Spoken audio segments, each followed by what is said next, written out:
And yes, it is good evening. And hey, I am your chief servant at the Intentional Parent Academy. My name is Wendy Ologe. Do I need an introduction? My name is right on my t-shirt. I am the one moderating this session. You will know why when our speaker gets on the system. Let me tell you a bit. Last year, when we were, if you have any parent that is not here, just invite them. We were here at the Intentional Parent last year. This speaker was here.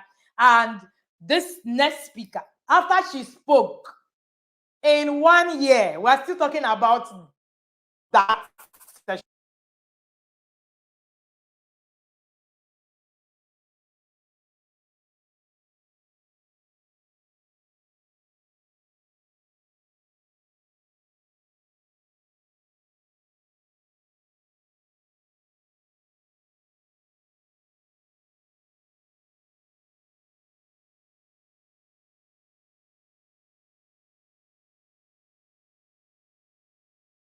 Please, if you can hear me in the comment section, let me see the comments in the comment section. Let me be sure that I am not here alone, because I still cannot see comments. Let me just be sure that I'm speaking and I can be heard. So welcome to the last session on day 3. It is TIP Annual Conference 2021. You want to be here because I am sure that over the days, it's just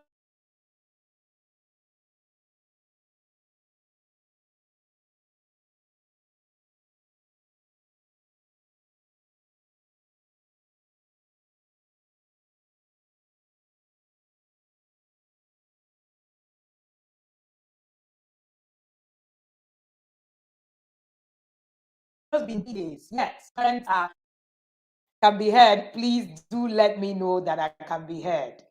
All right. If I can be heard, please do let me know that I can be heard. All right. Thank you so much. Thank you so much for the comments, right? So we are here again this evening, and we are going to be looking at how do you raise purposeful children. All right. Can hear you loud and clear. Awesome. We're good. We're good. All right. I can see you. Yadas, shout out to the TIP Inner Circle parents following bumper to bumper, doing this like bosses. I hail you guys. All right. So we are going to, in a short period, in a short while, have Favor Osiri wisdom here. When Favor Osiri wisdom's profile is read, I'll tell you a bit more about my relationship with these amazing, amazing people. But before we get there, I would like to show you something interesting. One of the things that we do at the Inner Circle is how we actually get parents to transform their journey. While we are all settling down, sitting down with water, because you need water, trust me, you need it for this session, and you're settling down with your book and your pen, just go ahead and listen to this session, this testimonial from one of the parents in the Inner Circle that have had their journey transformed. Hi, my name is Omolola Okeo. I'm a medical practitioner, but also an intentional parent. So I'm here to talk about the TIP Inner Circle.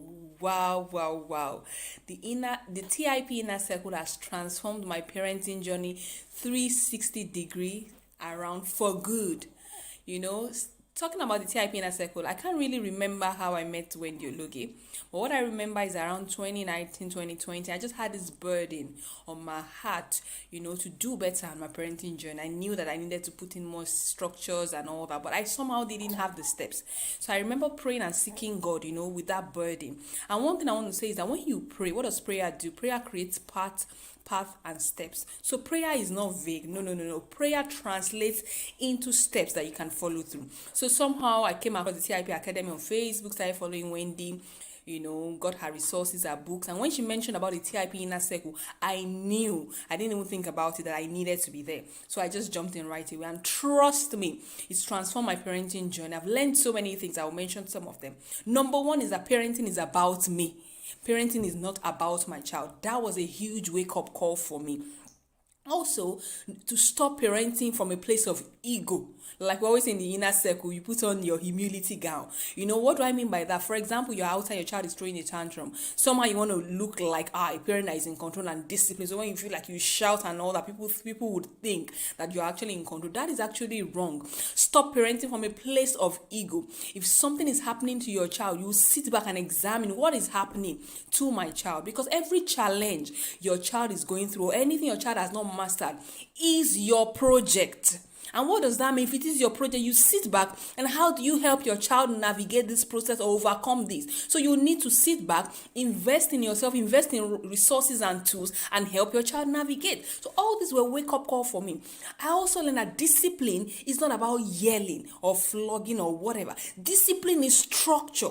So if your child, it does something wrong, instead of first of all jumping to shout or yell or flog, first of all ask yourself, have you taught your child? Have you trained your child? That you have said it once or twice or have told them, that doesn't mean that I have actually taught my child or my child has learned that thing. So any challenge my child has, or I feel they have, because sometimes the children are not the ones that even have a problem.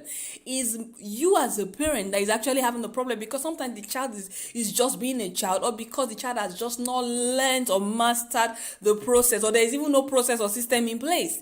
So I've learned that in TIP Academy, any challenge my child has is my project. So I sit back and look for ways. If I don't know, like my father in the Lord, Reverend Lushola would say, if you don't know what to do, you must know where to go.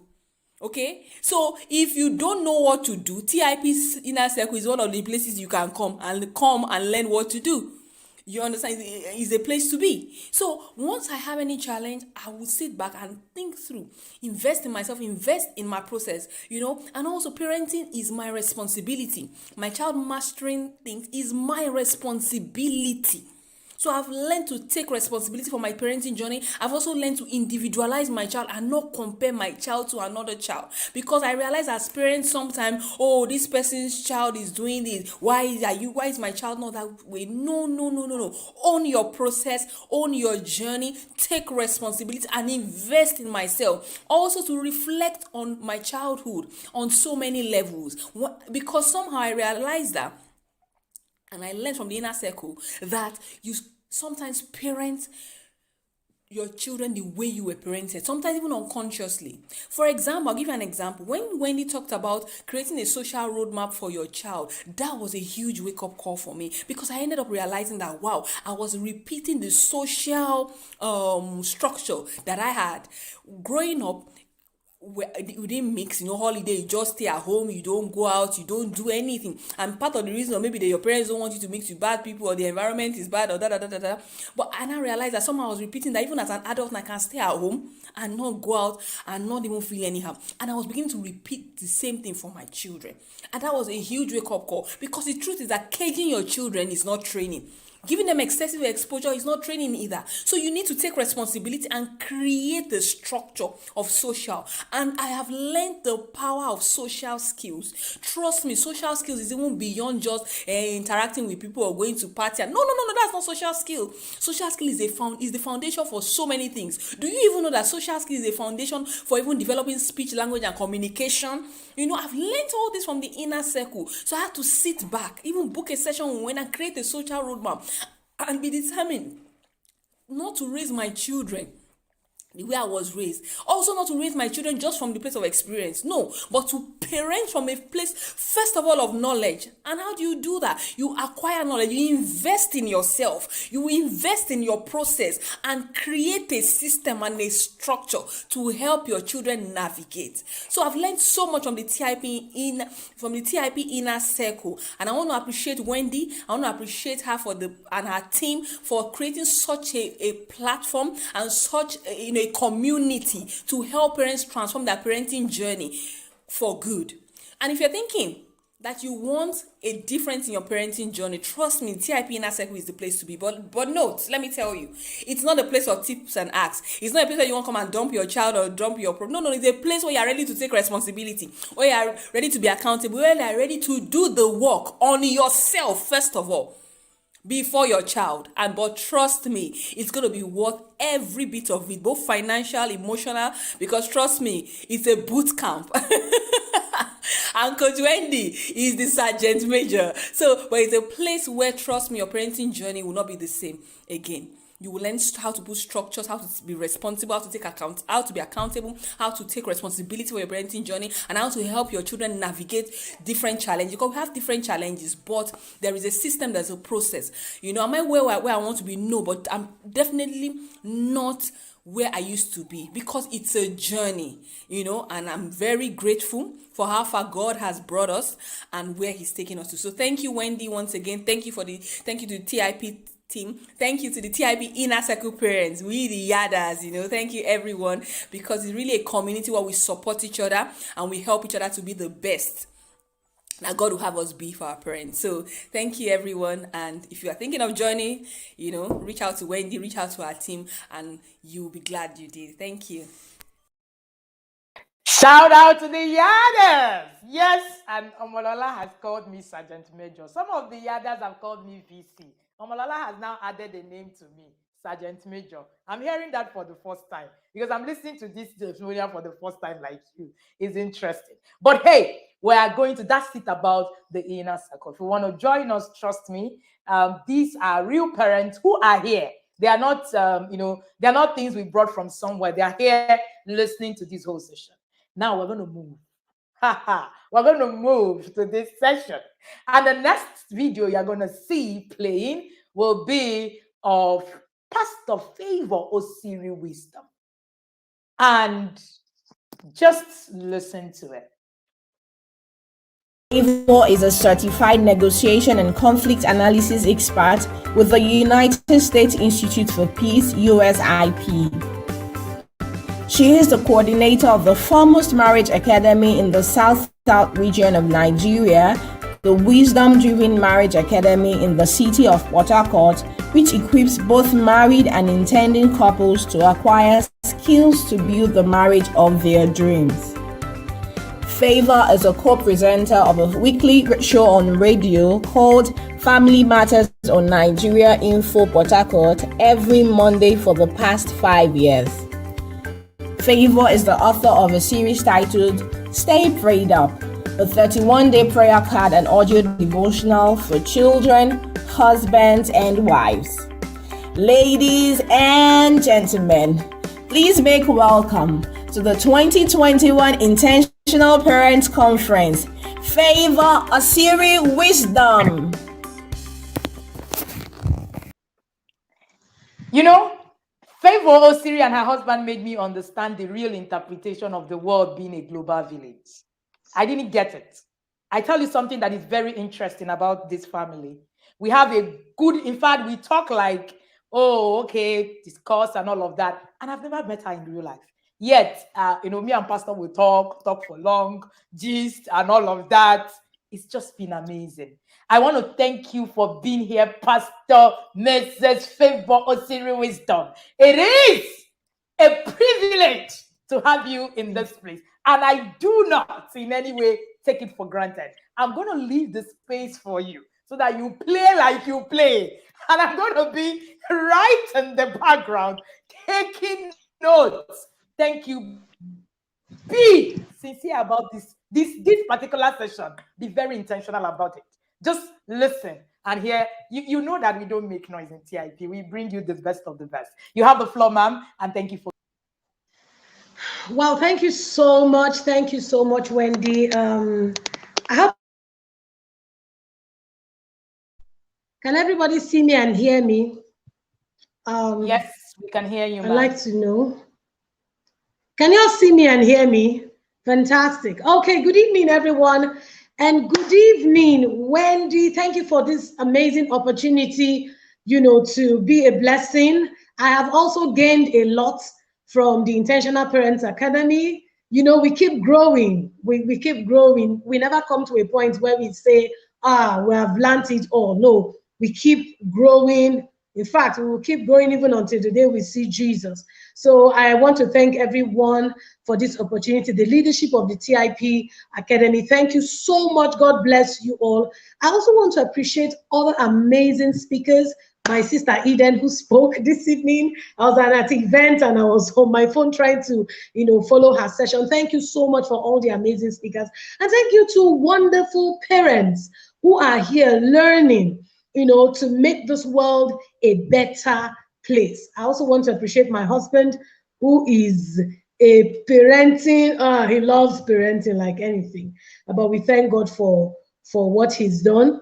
I want to start by saying tonight is going to be an amazing session. You all know I'm a pastor, so I'm actually going to be doing a blend of both from my pastoral angle and from the professional angle. By the grace of God, we are blessed with 3 children. 2 of them are now teenagers, and 1 is a preteen. He's 9. And I can tell you, it's quite a journey. It's quite a journey. So tonight I've been asked to speak on raising children who fulfill purpose. Raising children who fulfill purpose. Now, I like to hit off like this and say that by now, if you're a Bible student, the Bible speaking in Ecclesiastes says, for everything, there's a time and a season and a purpose. So everything was created for a purpose. Purpose is the reason for the existence of a thing, is the why of a thing. I mean, the device you are using is serving a purpose. Now, if the device you are using is serving a purpose, how much more your children? How much more my children?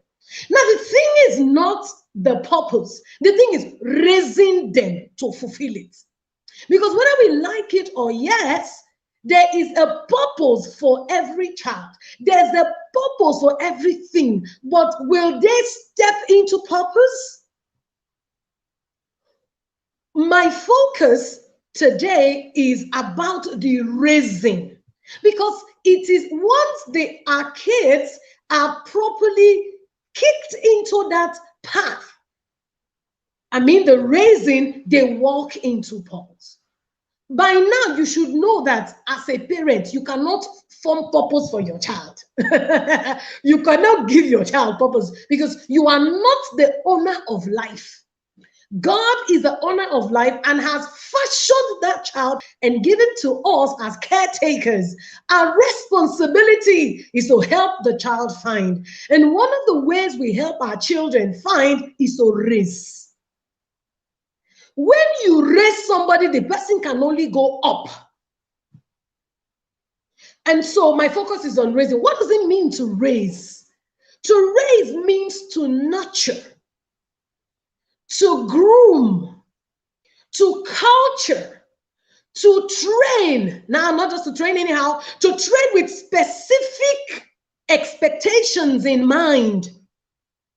It means to have milestones which are expected and pursued. Before, a lot of people used to think that, just get married, have twins. In fact, some people will be praying for you to have triplets. And a lot of people get into the parenting journey. Parenting just happens on us. Not that anybody learned anything. But I want to thank God because in this last days, God's hand is coming upon people, people like Wendy, people like, my husband and myself, and a lot more other people who are now aware of the huge gap that we have in parenting. So we are actually, to have milestones which are expected. Now, listen, it's not only to expect milestones because I expect my child to be like this, but pursued. The bulk of the work is on pursuing the milestone, and that's where the raising comes from. That's where the raising comes from. Now, there's a very popular, I told you I'm a pastor, so I'll read one scripture. There's a popular scripture that if you're a child of God, even if you're not a Christian, you would have heard it. He said, train up a child in the way he should go. When he is old, he will not depart from it. And then some parents think is to train the child in the way they want the child to go. No. Train up a child in the way he should go. There is a way that the designer of that child has crafted for the child to go. Not the way I want him to go, the way he should go. Now, figuratively, the way he should go is his bent. Follow me carefully. The way he should go, it is bent. So the job we have as parents is to actually, get to know each child and teaching him in a way that fits his personality, spiritual gifts, talents, and interest or unique design. That scripture for those of us who are Christians, because some people think that train up a child in the way you should go, means to go and carry your children and dump in church so that the children will not be disobedient. I know some parents just have this mindset that, hey, let us, they're always in the defense. Hey, let our children not become wayward. Let our children not do this. I don't know why sometimes, parents just expect evil. No, change your mind. And so it's to act. So that word is a guidance to help them live their God-given individual purpose. Let me give you an example of a bent. You see, when shot from a bow, let me use bow and arrow. When shot from a bow, an arrow will travel.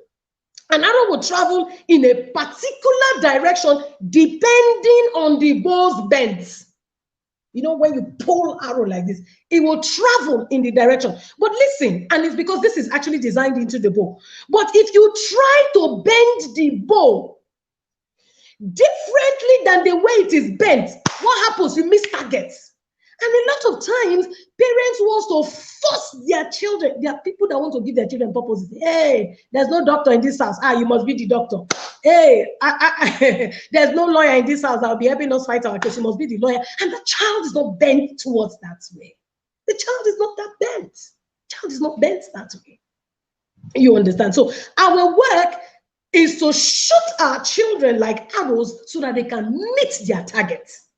And not to shoot them out of the way they are bent for them to miss their targets. Do you understand? And so a lot of children, a lot of people have missed their targets because they were not released in the way they were not released according to their bents. Their bents are their, personality, interests, and all of that. I pray that we will raise children that really fulfill purpose. If you are yet to interact with the bent of your children, there are certain things that I will share that you begin to do, and you see they will just begin to unfold. Sometimes some parents want their children to live the dreams that they themselves failed at. Your child should not pay for your mistakes. Your child should not suffer for your mistakes. So some parents want their children to live their own dreams. No, God made them for a special reason, and God created them with a specific assignment, because anytime God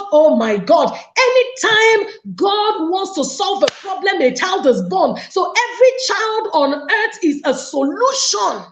Every child on earth is the solution.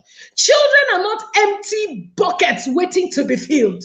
Neither are they, lumps of clay, waiting for parents to mold them into what the parents want. They are not empty buckets waiting to be filled. Children are like those arrows designed by God.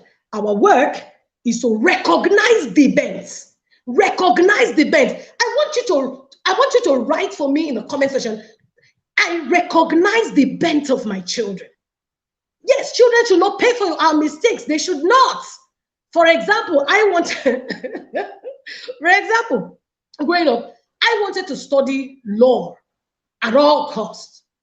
I will not come and be forcing my daughter that I've noticed that she loves to sing to come and say, you must be the lawyer that I never became. That's frustrating. Now, it's a different thing if she's inclined towards that way, because there's also a place that genes play. And so you see a family of ministers. Sometimes you see the children, because of their bent that way, you see the children actually grow. Let me give you an example. The Ora Roberts family, the Copeland family, you see sometimes they are tilted somewhere, or maybe the Bishop Oyedepo's family, you see the sons and all of them are tilted towards ministry and all that. That's okay. But not that this child does not have any business with law, and I'm forcing the child to do that. No, that will really be frustrating. So it's very important that we honor our children's personality. We must not treat our children, like they were made in factory, all the same. No two child is the same. I have 3 children. I can tell you all 3 are different. And I'm going to use them as example. All 3 of them are different. And I know that. All 3 of them are different. I'm not confused about it. I know that. So it's important. So as I continue, raising children who will fulfill purpose requires sufficient parenting or social experiences. Now, I want you to listen to this research. So, according to Goldman, a child's brain comes pre-programmed. A child's brain comes pre-programmed to grow. So it takes a bit of like more than the first 20 years to completely mature. Over this period of the 20 years of a child, all the major figures in a child's life, like parents, grandparents, teachers, friends, affect a child's life. They do. They affect a child's life. So the most important effect of that social environment takes place within the first 2 years of life. This is the first 2 years is the most rapid period of growth of the brain, from 400 grams to 1,000 grams. So you see some parents that look at their 1-year-old or look at their 2-year-old and say, she doesn't know anything, and be slapping the child and be verbally abusing the child and be, doing all kinds of things. You don't know, the child's brain is recording. The child's brain is recording. So we must be very, very, very careful. You cannot give your children purpose. No, you cannot give your children purpose. You cannot give your children purpose. So back in this part of the world, those days you heard of, I want you to go to school. Why? So that you can have good grades. Why do you want to have good grades? So that you can get a job.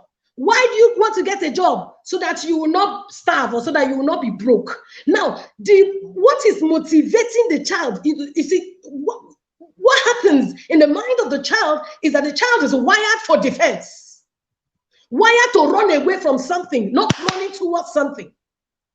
Instead of asking, instead of just asking, I've been on a program with our son who will be turning 15 in December. He is on a John Maxwell leadership therapy since he came back. He's in abundance. He's on 2 books. He has finished 1. Yesterday, around 11 p.m. in the night, I went to his room and I asked him, where are the 20 things I asked you to write for me from this 360 degree leader? That's what he's reading. And I'm telling you, I didn't sleep till about, today is Sunday, I'm a pastor. I didn't sleep till about, is it like 1 o'clock? Why? We were discussing the thing. I was very busy. I told him, go to sleep. We're going to discuss this thing in the night. That's when I had time. And he began to explain to me. Leadership. He wrote out the 20 things. He didn't type it on the tab. He wrote it with biro. He wrote it with pen and explained to me. So it's not enough. It's not enough to say, oh, go to school, have it so that you don't starve. When you do that, what is in the child's brain? Oh, money, and pursue money, and pursue money. No. So instead of asking, what do you want to make? Asking, what kind of person do you want to be? Ask, what kind of person do you want to be? And I tell you, this question is open-ended. What kind of person you want to be? Because you know what? This latter question, instead of asking, what do you want to do? What do you want to major in? Ask, what kind of human being, what kind of person do you want to be? You know what this question will do? This kind of question will produce the kind of forward momentum that will lead to lasting life satisfaction. So it could be, I want to improve, I want to serve other people. I want to make the world a better place. I'm coming because I know there's a place where I want to be an engineer. Sometimes children don't truly know what they want to do. I don't know whether you have the opportunity. Today, your child say, when your child was growing up, your child say he wants to do this. Tomorrow is this one. I had our other son. Tomorrow he say he wants to be police. Tomorrow say he wants to be a lot of things. But at least thank God he's even saying a lot of things that he wants to be. You understand? So it's very, very, so ask, what kind of person do you want to become? When you ask these questions, you've enlarged their minds. Because listen, once they have a destination, his personality will begin to be transformed by the activities and the events that will be happening. You begin to expose. So character building will start. Responsibility, confidence will start. Don't worry, I'm going to go into how to identify. I needed to lay this foundation. And so for our son, yes, he had already mentioned he wants to be a robotics engineer. But you see, yes, he wants to be a robotics engineer. What am I doing? He's reading John Maxwell Leadership Book. What am I trying to do? He's reading John Maxwell Leadership Book. And he's on a therapy. I told him this holiday, John Maxwell, that's what you're going to read. He will finish all the John Maxwells that we have in our library and come up with theses for us. And explain, because it will begin to affect. So he's not just going to robotics, he's a leader that is a robot, that will be a robotics engineer. That is if he does not change his mind. I don't know if somebody is getting what I'm saying. Yes. Please, if you're getting what I'm saying, let me know. So focus on who do you want to become, then what do you want to major in? Do you understand? Because sometimes they may not truly know who do you want to become, because who he becomes will ultimately lead him to that purpose. So as they begin to go, you find out that purpose begins to develop traits and qualities that will benefit the child in every area. Yes, ask them the kind of person they want to become. It enlarges their mind. It does. Number one, for you to raise children who fulfill purpose. Now that you understand their bent, what do you ignite them early? Every child, we must understand that every child has interests. It is from as young as 1, as young as 2, be observant, start noticing, be open-minded and supportive. Present possibilities to the child. Listen as parents. Be a sounding board to your children. Encourage. Now listen, the truth is that you are doing a great job by leading, but you are not the leader. In this case, you are not the leader here, you are the follower. I know some people will be like, what do you mean by I'm not the leader? You know why? You are guiding and leading the child, but you don't determine his passion, you don't determine his purpose. Your own is to do follow-up. So you are not the leader in this case, you are the follow-up leader. Some of you who are Christians will understand. You are the follow-up leader. Now, so you have to, because you can't create the purpose. You can't create the purpose. So your job is to do follow-up. Once this passion is ignited by the possibilities that you have presented, by the exposure, your job is to feed the passion. Feed the passion. I'm going to give you an example. Now, when a child is young, it's good for us to expose the child to environments, empowering environments. When our first son was in primary 2, a lot of children, oh my God, if you pay attention, you will see something very particular about your children from a young age. I know you may say every child is like that. You will see. When it was like, I think he's in primary 2, I now noticed that he loves multiplication. He loves numbers. Once I noticed that he loves numbers, because as they are growing, yes, they love a lot of things. You just be feeding them, be feeding the passion. When I now noticed that he loves numbers, as he began to grow, I'll buy building block, we'll be plotting, I'll be get everything that I can use to be doing multiplication. That's what I started doing from when he was in primary 2.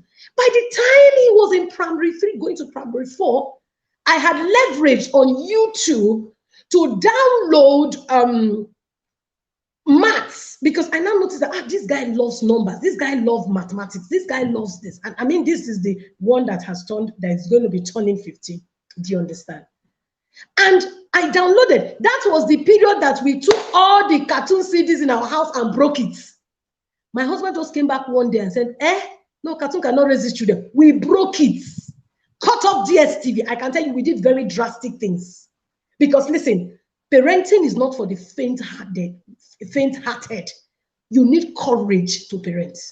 You need courage to parent. If not, you will just be doing like this. And before you know, the child, you just wake up one day and see that suddenly the child is 15. I mean, look at your children that you gave birth to yesterday. Suddenly you wake up and see the children are 7.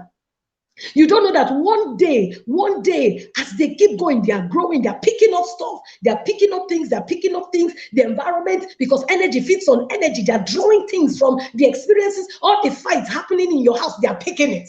The happiness happening in your house, they are picking it. Everything happening in your home, they are picking it. And these are the things that are shaping them, the things that they see, the things that they hear.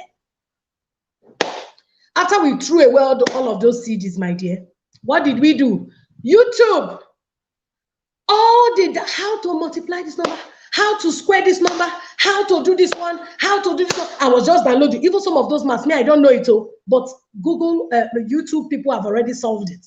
I downloaded it, put it in a flash drive, and that became the new TV at home. That became now. It didn't matter, and you know, some children will begin to throw tantrums. At that first time, oh, they will get everywhere. But me and my husband pin our foot on the ground. This is a new TV.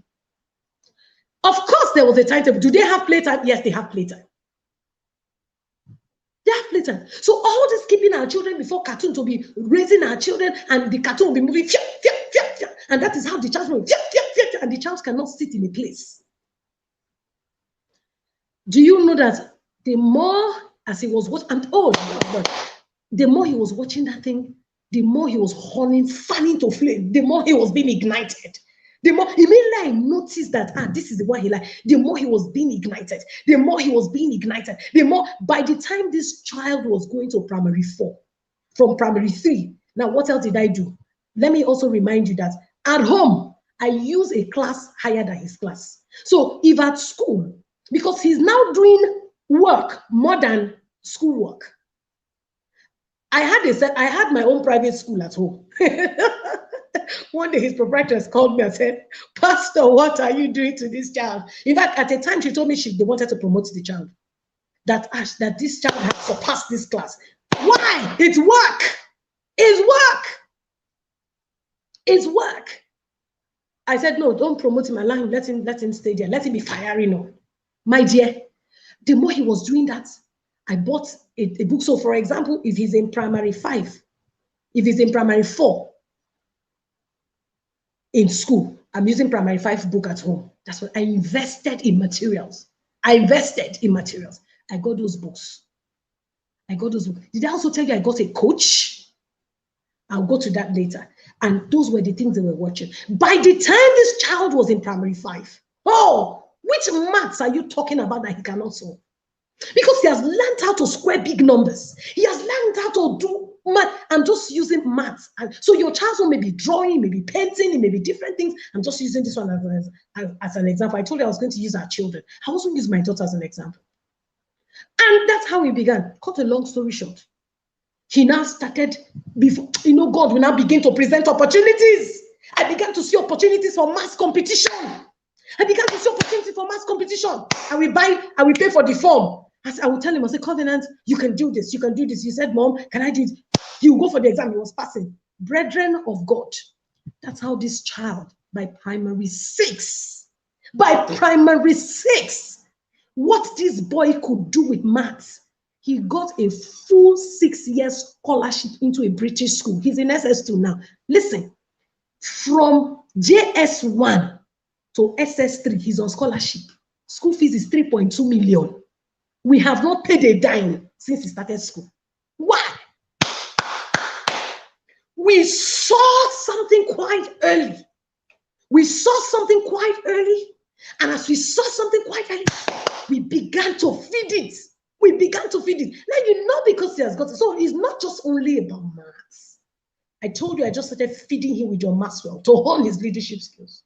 So what I say is, who do you want the child to become? Very important. So we must actually ignite it. Ignite it, because you cannot choose their purpose for them. So provide new experiences. Take them on trips if you need to take them on trips. Let them participate in volunteer activities. I'm telling you different ways that you can begin, you can begin to, give them exposure so that you can begin to pick. And because once you expose them like that and you see the fire begins, because they all have interest. The thing, the baseline, every child has interest. You will now begin to see where they are tilted towards. Now, don't be worried that, oh, it's tilted towards this one today, tomorrow it's not tilted. Allow the child to go. Yes, some of them may not come to fruition, but the truth is that if you are a parent in this process, you would have bonded with the child. That's the truth.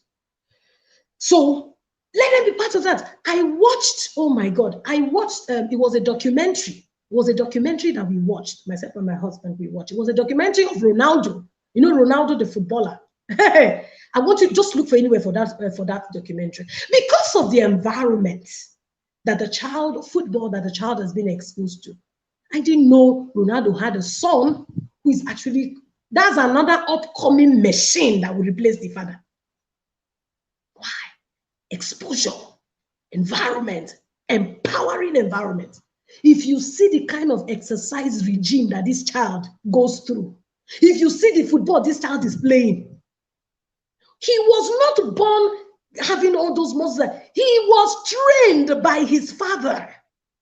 He was trained. Somebody will have to do the raising. Somebody will have to do the nurturing. Somebody will have to do the grooming. Somebody will have to do the culturing.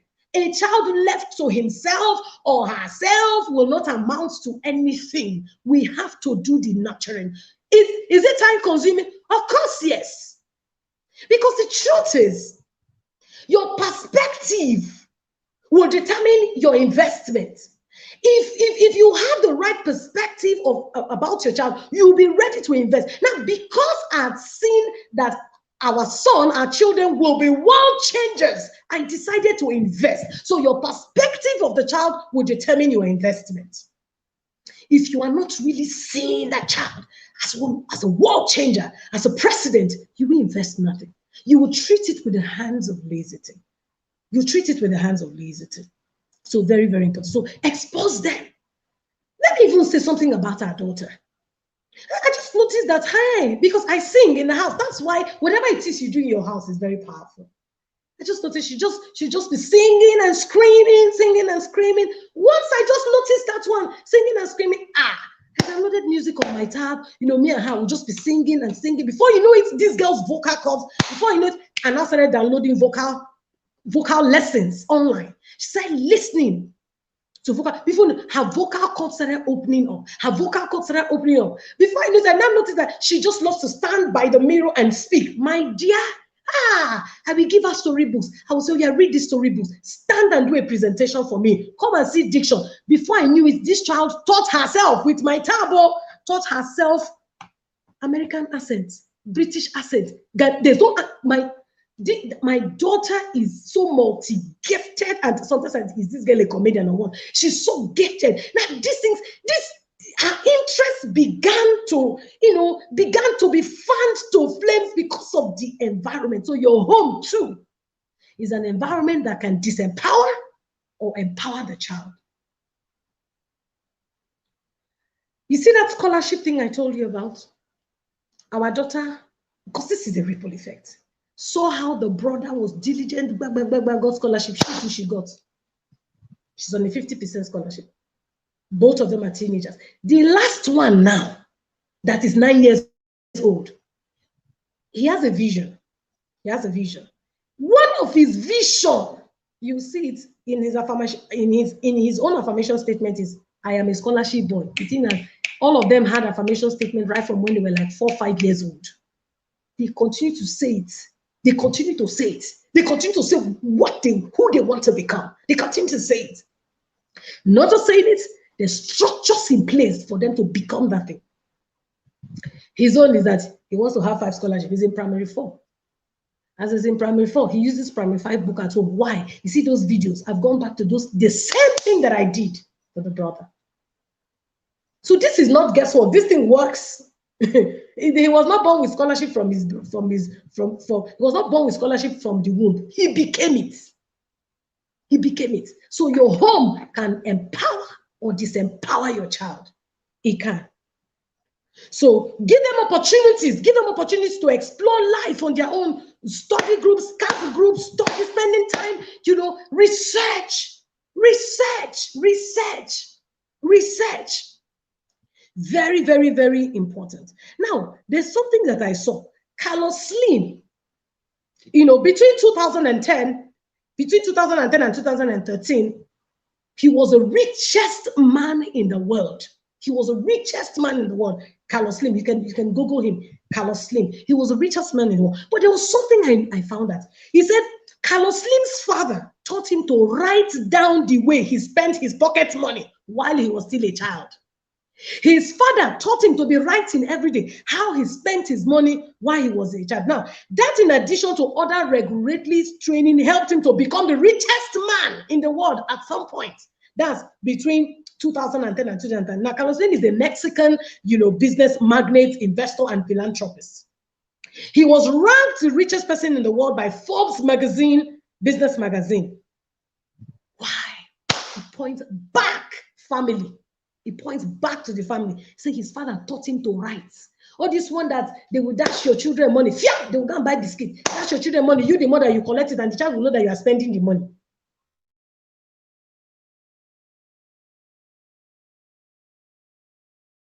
Spend it.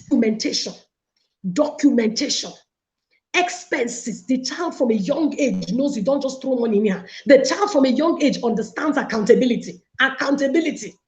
Understands accountability. Very, very important. So can I provide you expenses? Number two, to raise children who will fulfill purpose. Number two, you have to let them know how the work that you do gives you meaning. Because I can tell you, there are children who, by virtue of the environment, the family, can begin to take the legacy of the family to the next level. So you must let them know how what you do gives you meaning. Because you know what? If you're always complaining, hey, this work will kill me. What kind of rubbish work is this? So your children see that your work is frustrating. Your children won't see any meaning in work. They won't see any meaning in work. But when you talk to your children about the purpose and the meaning that you get from your job, the sense of fulfillment that you get. For example, what Wendy is doing is amazing. I'm sure, I've seen Wendy's children cook. At that age, they go to the market, cook fried rice, cook chicken. All of us are seeing the fine food at 10. Were they born with cooking skills from the womb? No, they learned it here on earth because somebody was willing in the family. In the family, those are the things that are happening in the family. The children have picked it. The children have picked it. I know some people say, hey, forget. After training children, they will after training children, they will spoil small and come back. No, these ones will not spoil. They will not spoil. Do you get me? So let them know the fulfillment that you get from what you do. When they know the fulfillment, they will now know that, purpose really can give fulfillment. Let them know how what you do makes the world a better place. Let them know how what you do contributes to the common good. And so it's not about, remember I told you, remember that thing that I mentioned about, why do you want to go to school? To get good grades. Why do you want to get good grades? To get a job. Why do you want to get a job? So that I will not be poor. So when you explain to your children how what you do, you have a sense of purpose and how it contributes to the common good, is not about running away from poverty. It's not about running away from something. It's about running towards something.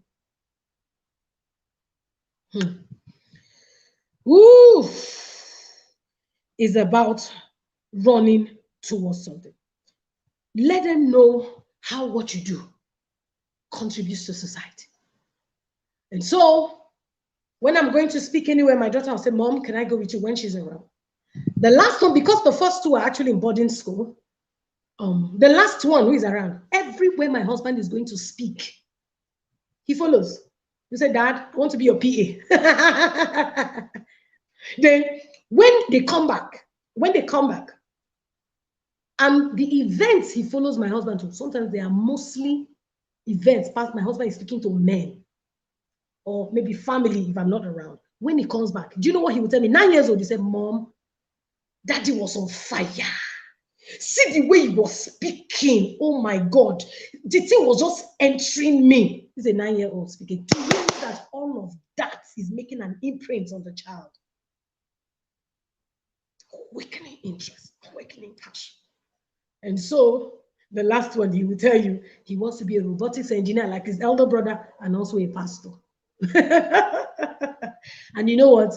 Him and mathematics and science are like 5 and 6. Now that I know that he has interest in science, do you know what I do? I bought a science encyclopedia. If you see this encyclopedia, oh my God, today he will come and tell me, Mom, do you know that ants can do like this? Tomorrow, Mom, do you know that the plane can do like this? Tomorrow, Mom, do you know that the sky is like this? Tomorrow, Mom, once I just noticed he has interest in science and all, I bought him an encyclopedia.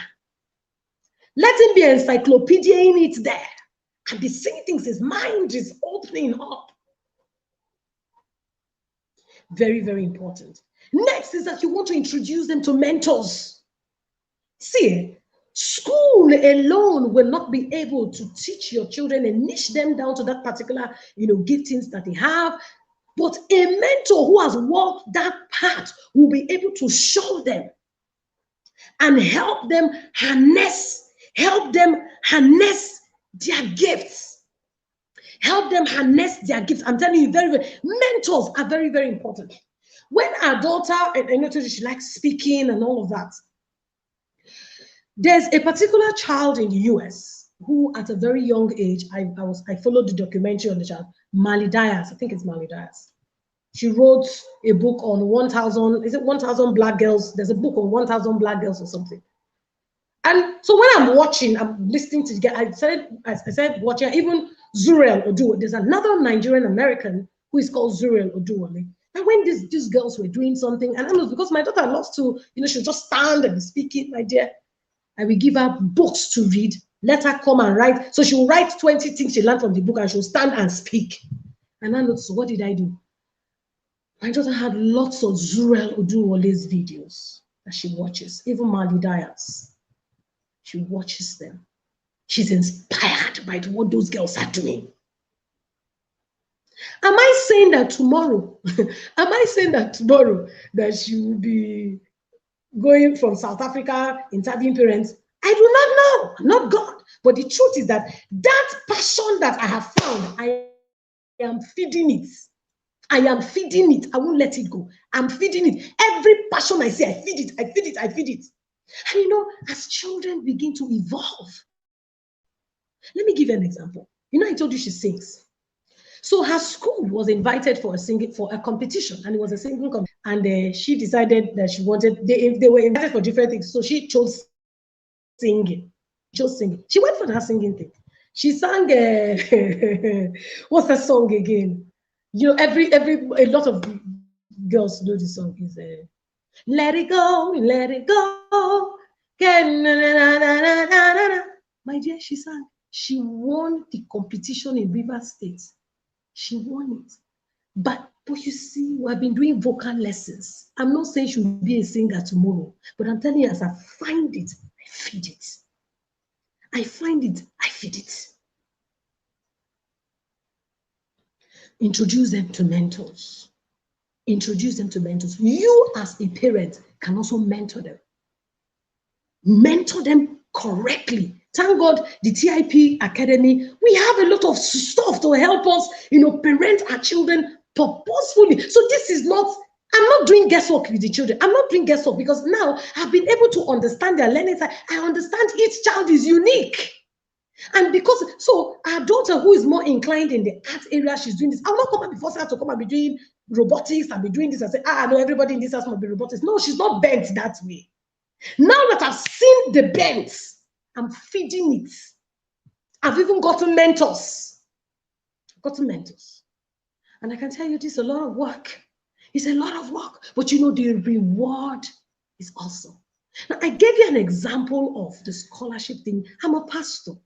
And I know some of you here are pastors. Do you know the kind of burden that is lifted?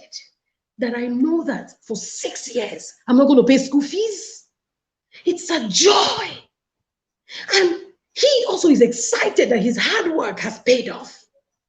And because of that, his younger ones are inspired by what he's doing. So if you say now for this primary school that his purpose is to do this, let it be. Because you know what? He's still unfolding. He's still evolving. He's still evolving. He's still evolving. He's still discovering himself. But the truth is that we're on a path where we're walking. Now, of course, I've given, for example, he's reading the John Maxwell leadership book. Am I saying that he's going to be exactly like John Maxwell? No, but he needs leadership. He needs to understand negotiation skills. He needs to understand all of that to become the person. You know, I talk about, it's not about asking, what do you want to do? It's about who do you want to become? Very important.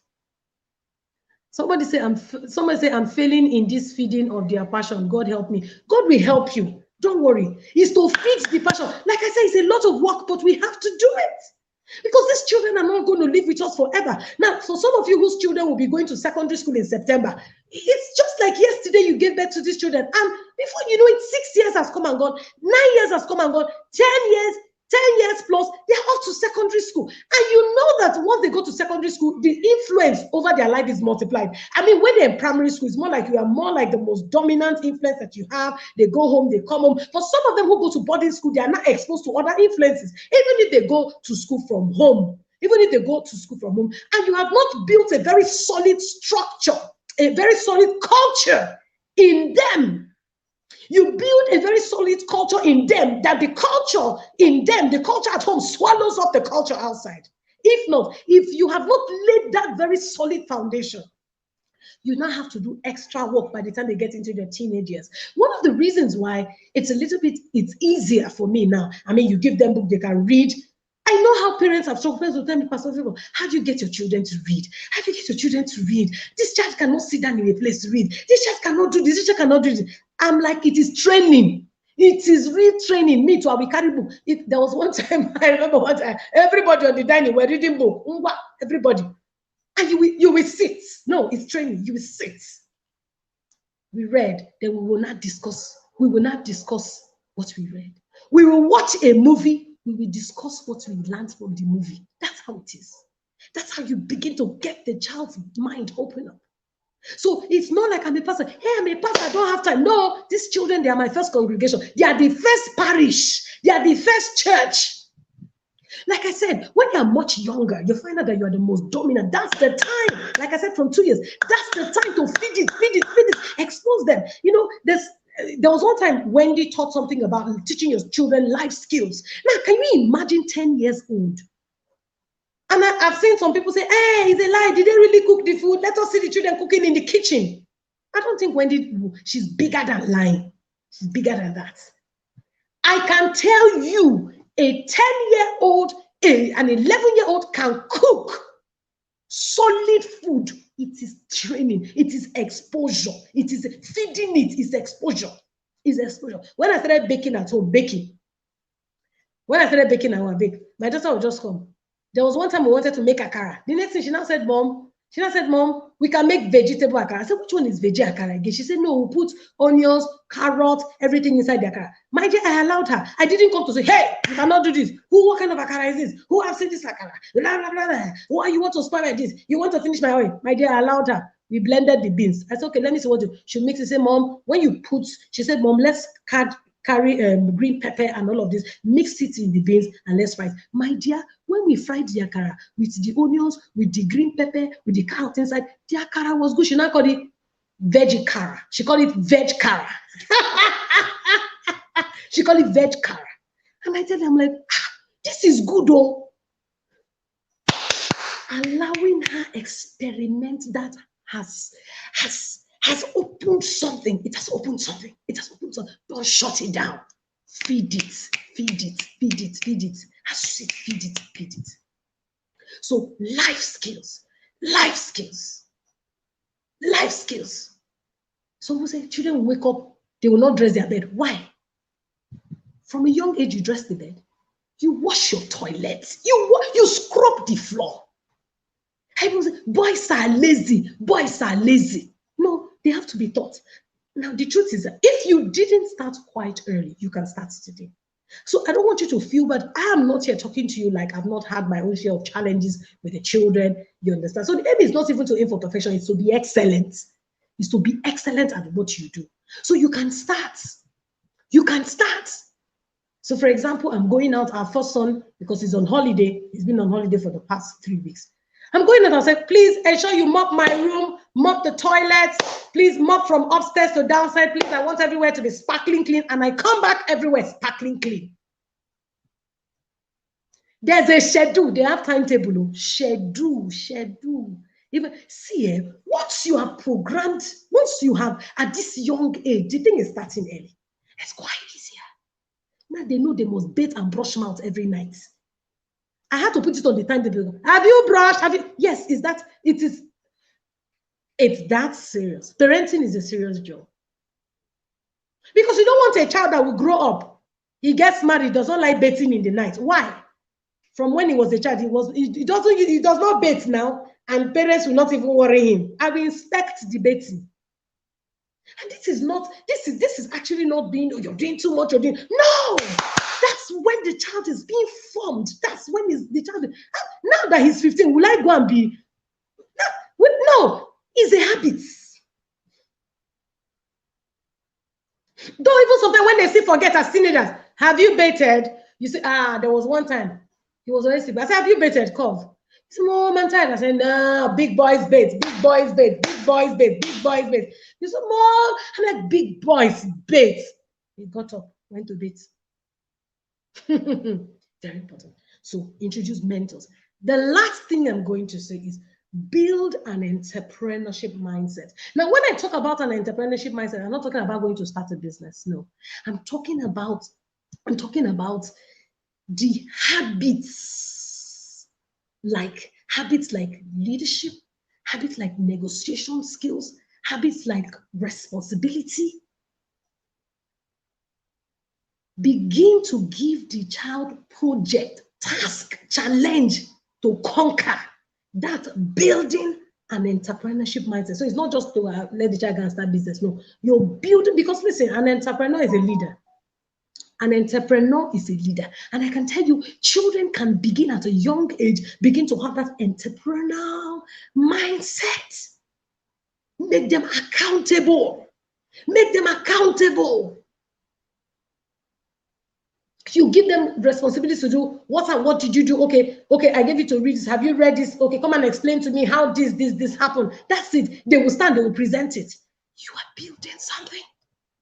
So I've said 4 things. I say for you to raise children who fulfill purpose. I said number 1, I said, okay, raising means to nurture. As I round up, raising means to nurture, groom, culture, train with specific expectations in mind. And it means to have milestones that are expected and pursued. There's one particular child in the Bible that I saw that this thing, it can be transferred. It's Timothy, 2 Timothy chapter 1 and verse 5. This is Paul talking. He said, when I call to remembrance the unfeigned faith which was first in thy grandmother. Follow me carefully. And in thy mother, and which is now in thee. Meaning, these things can be transferred. Timothy became a bishop. But listen, there was a faith that was passed down. This thing can be passed down. This thing can be passed down. This thing can be passed. You need to know, listen, this thing can be passed down. It can be passed down. Don't allow anybody tell you, oh, forget. Hey, forget. These children, they will spoil. Don't have expectation of evil about your children. Believe, walk to know that your children will be world changers. That's the way I see my children. That's the way I see them. Now, this one that is reading leadership book, it's because marriage is leadership. So if he starts at age 15 to read John Maxwell, listen, he's going to go for a John Maxwell teenage leadership boot camp. Yes. Maybe he wants to be a robotics center, but he will understand leadership so that when whether he becomes a robotics engineer or not, he's a strong leader. When he gets married, so leadership, there's leadership in marriage. One of the reasons why a lot of people have issues in their marriage, they don't understand that marriage is more of leadership, is leading. So if at age 15, he starts reading leadership book, one name, by the time he gets to 25, if Jesus tarries, his brain, he would have been reconfigured, just like Ronaldo's son has been reconfigured, prepared, reconfigured, and is working in that purpose. He said the faith was first in thy grandmother. The grandmother transferred it to the mother. The mother transferred it to Timothy, third generation. Let me use as a child of God, third generation anointing, third generation grace, third generation purpose. It can be passed down.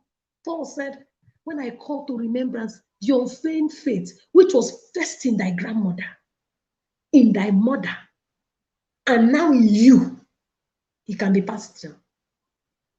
So be careful what you do in your environment. You see, when these children are, your kids are in the know of what how you are being an amazing blessing to parents to do this, they will also replicate that in their homes when they get married.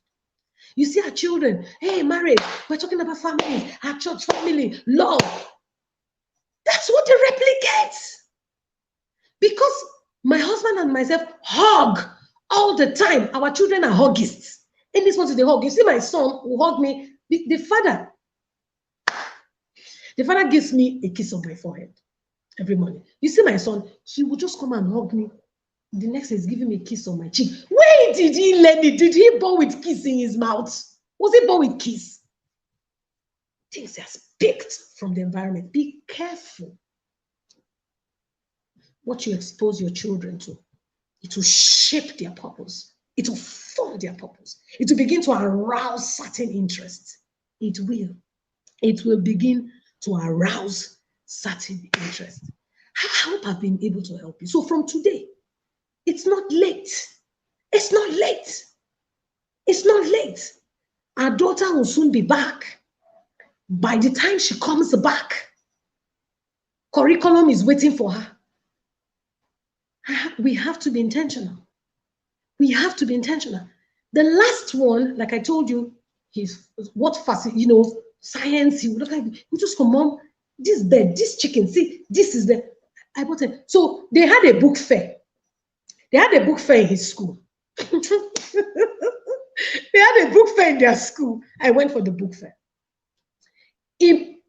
So I saw books and I went to a corner. I was looking at the books. He ran to me with a science encyclopedia. When he ran to me with the science encyclopedia, I looked at it and said, is this what you want? So I picked another novel. He said, Mom, I don't want it. I want this. And immediately a voice whispered to me, allow him get the science encyclopedia for him. Because if I get that other book, I'm the one that will read it.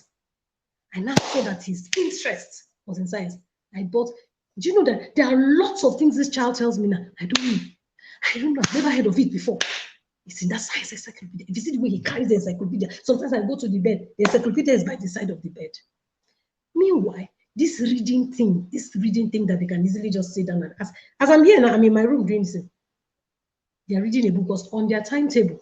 On their timetable. Today is Sunday, on their timetable. My dear, they will read for 45 minutes today.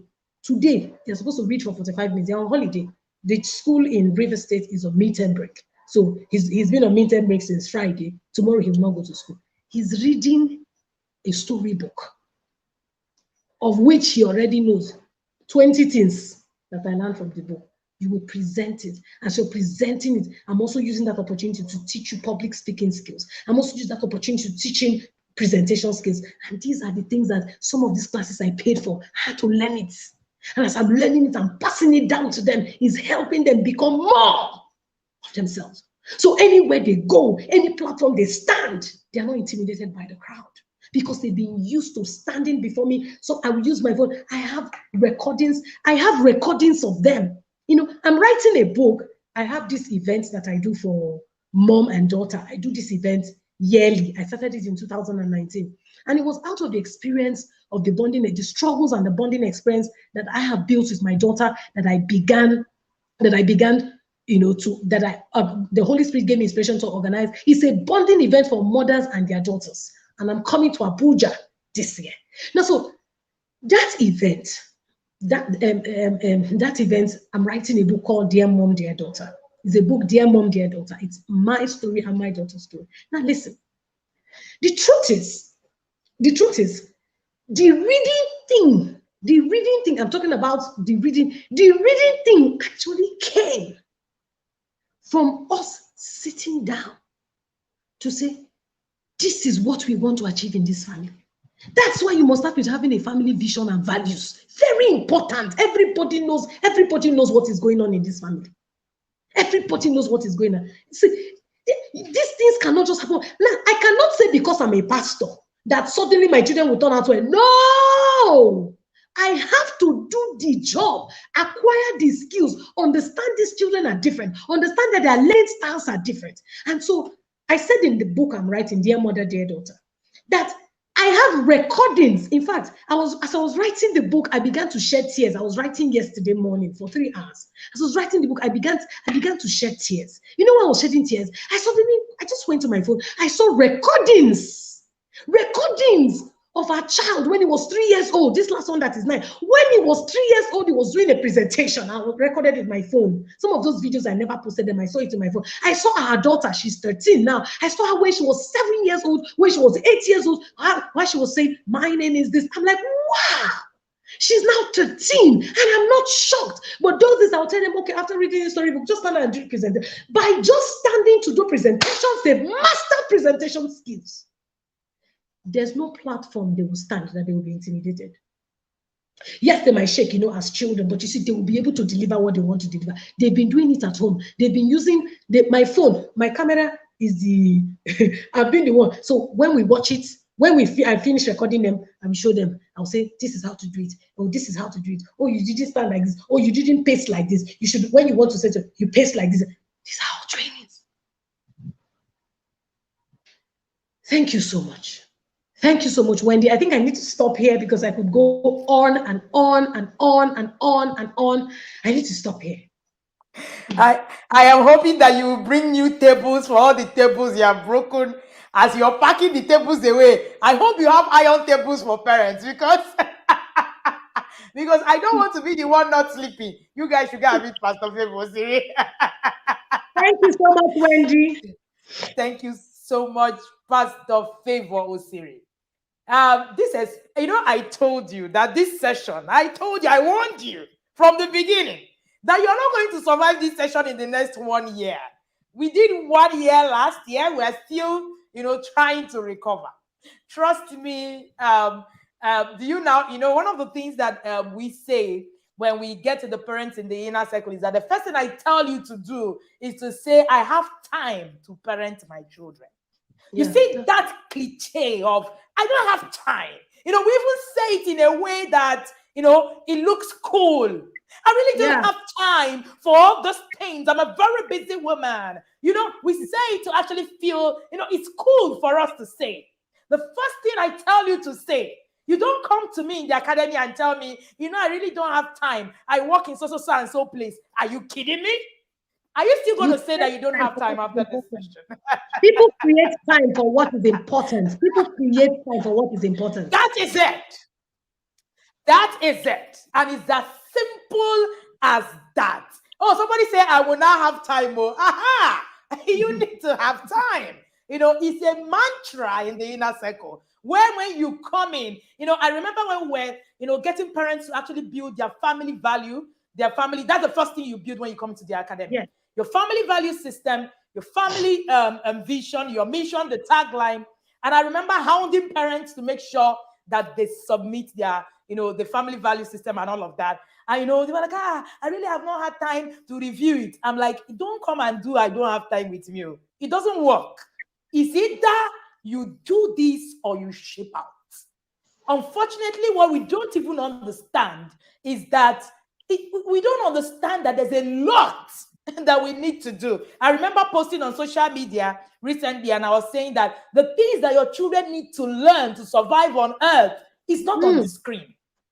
People went. No, you said we should not watch. I will do what works for me. It is all about what works for me. And then I will pray.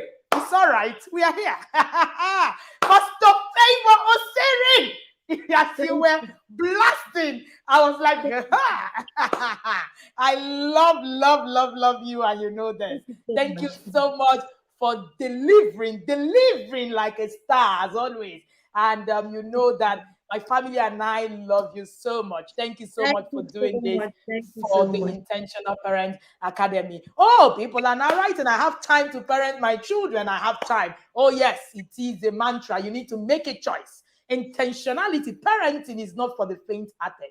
I like the way Dr. Dobson says it. Parenting is not for cowards. Parenting is not for the faint-hearted.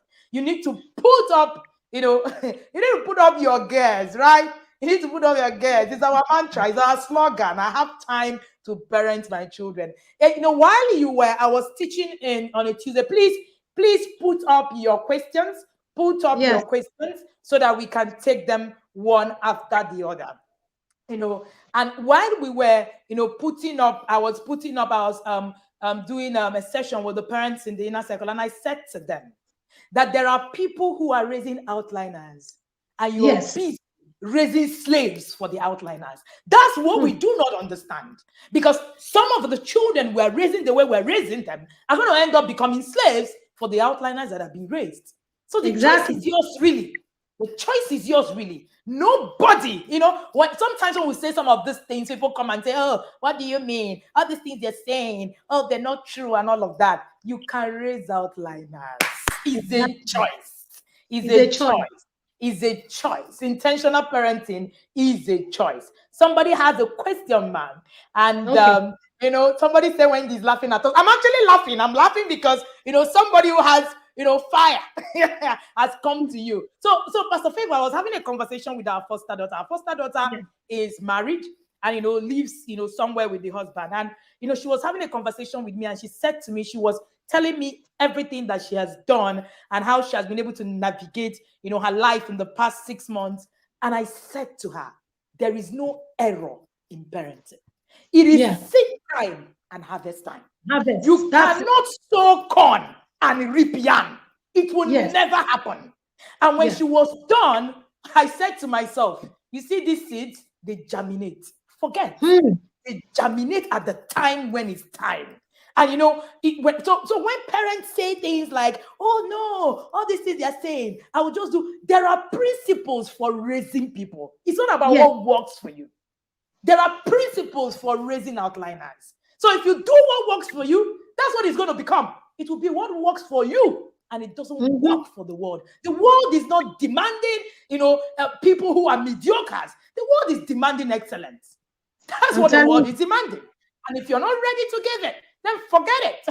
Forget it. Then it means that you're going to raise slaves for the people who are raising outliners. It is as simple as that. All right, so Pastor, we have one question. Somebody said the table has scattered. All right, somebody said, oh my God, I came in and the little I heard is making me cry. Okay, say, ma, how can I engage my toddler during holiday to keep him busy? Because some days he wakes up in the morning, not having what to do. I am clueless of how to engage him. Ha, ha, ha. Promise. All right. Yes, ma'am. The question is there. Okay. I don't know how old the toddler, I don't know how old your toddler is, but the truth is, you know that children are actually very, very, okay, let me say this. You must understand there's a difference between expected behavior and bad behavior, because sometimes when children are actually inquisitive as toddlers, maybe like, let's say maybe 1 year, 10 months, moving around, they say, this child does not stay one place.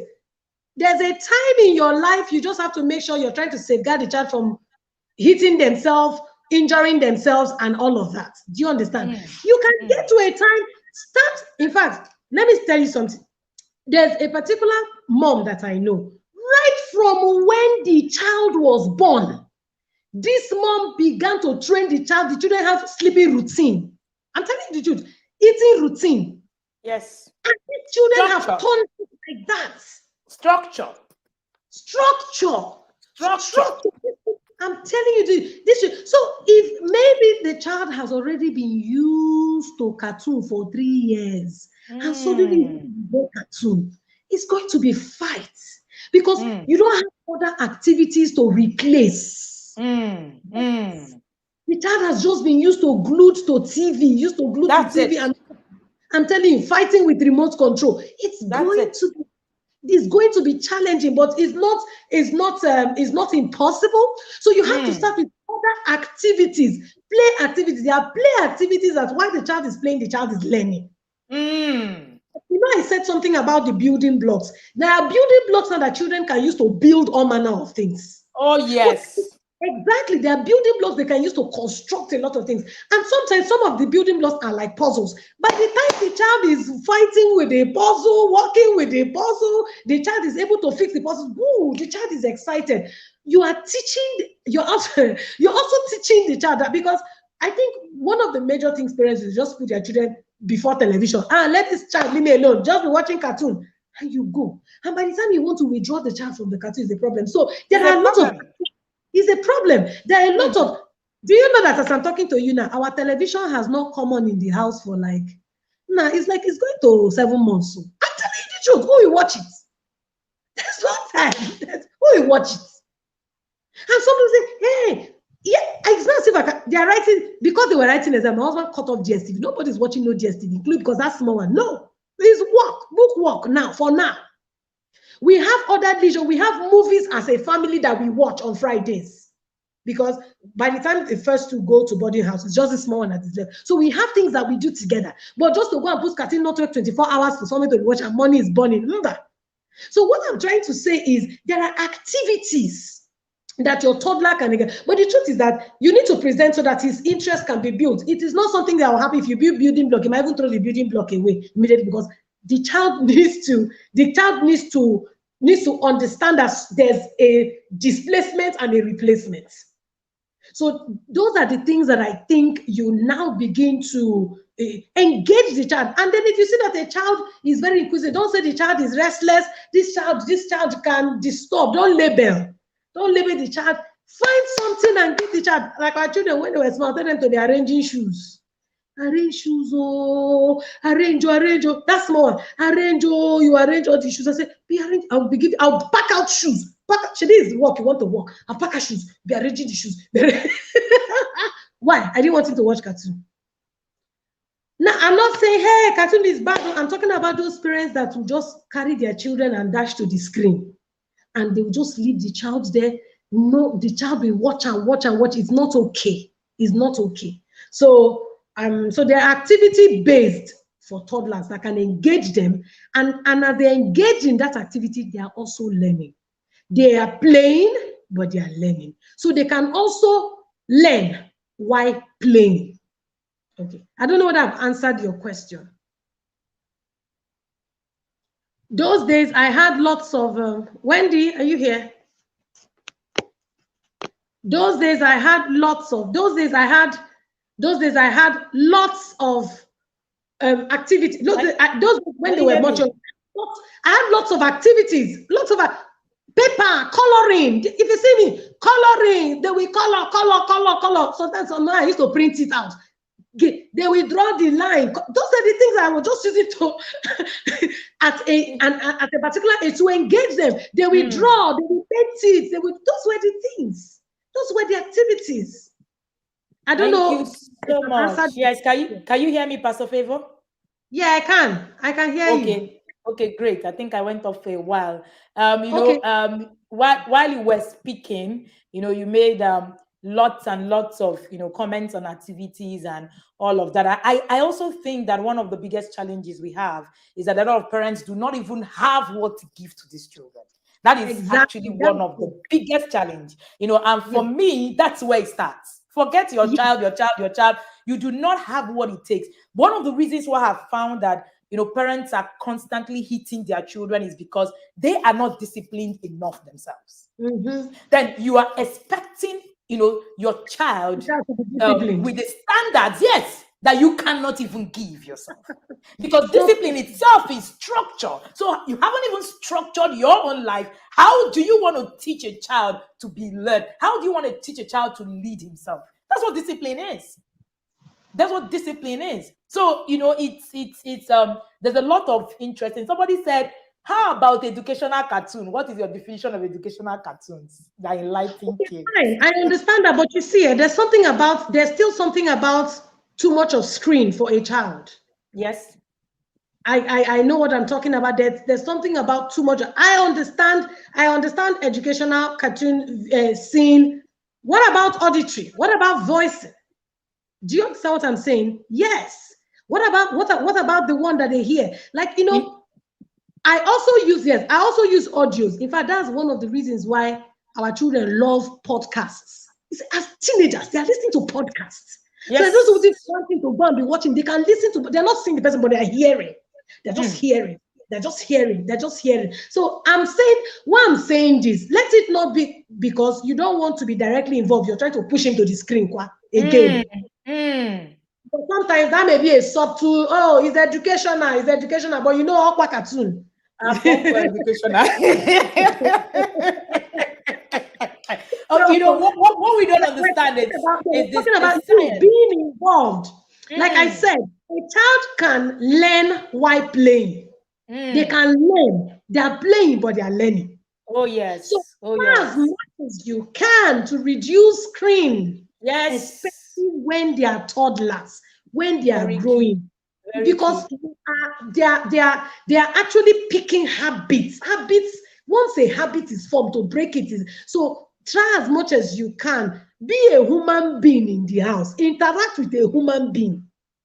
So that you don't just push it. Oh, it's educational. Oh, yeah, stay there from morning to night. We're looking at educational. Do you understand? I understand the part of the educational, but let it not be that you're just trying to push the child. And so moderation is actually very key. But you, importantly, you have to be like I said, I had a lot of printables. I had a lot of coloring printables. Those are when they were much younger. So I'll say color like this. Hey, I will mark good. I had red pen in the house. I was doing like teacher.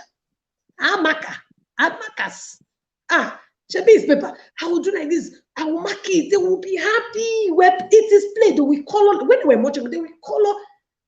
Did they watch cartoon those days? Yes, now those they will watch things that. But you see, for you to come or a child to come and drag a remote with me. No, it did not. It cannot happen. I saw some children used to seize remotes in their homes.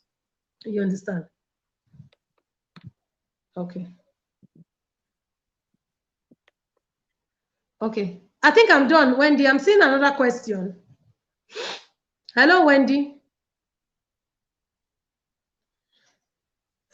Hello.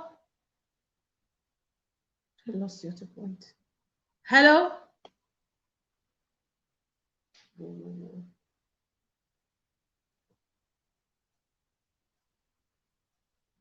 Hello.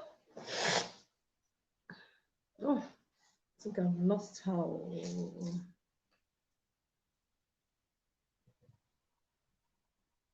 Hello.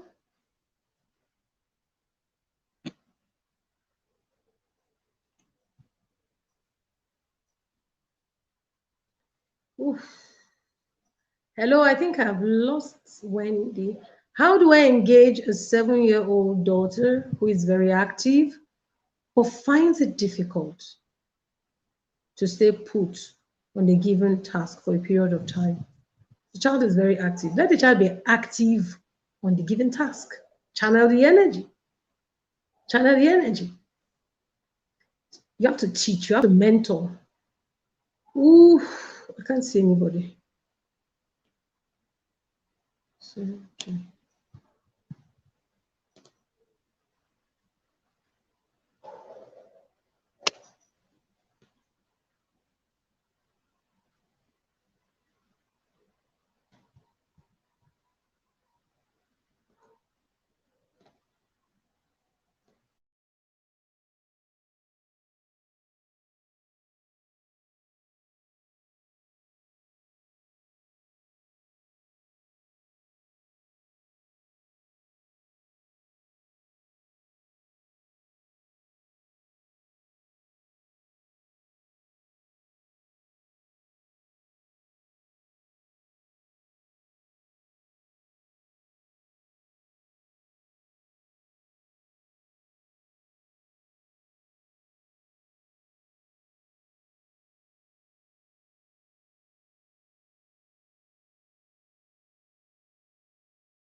I'm so sorry.